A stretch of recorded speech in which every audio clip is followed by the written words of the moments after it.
Assalamualaikum warahmatullahi wabarakatuh.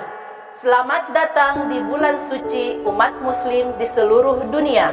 Dengan segala ketulusan dan kerendahan hati, kami mengucapkan selamat menyambut bulan suci Ramadan, saudaraku. Dalam kesakitan teruji kesabaran, dalam perjuangan teruji keikhlasan, dalam kedekatan teruji ketulusan, dalam tawakal teruji keyakinan. Hidup ini sangatlah indah jika Allah menjadi tujuan.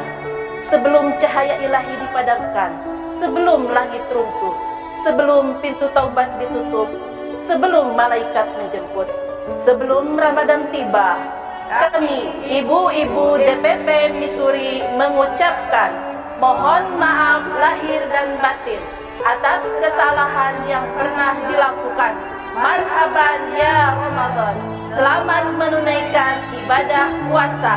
Wassalamualaikum warahmatullahi wabarakatuh.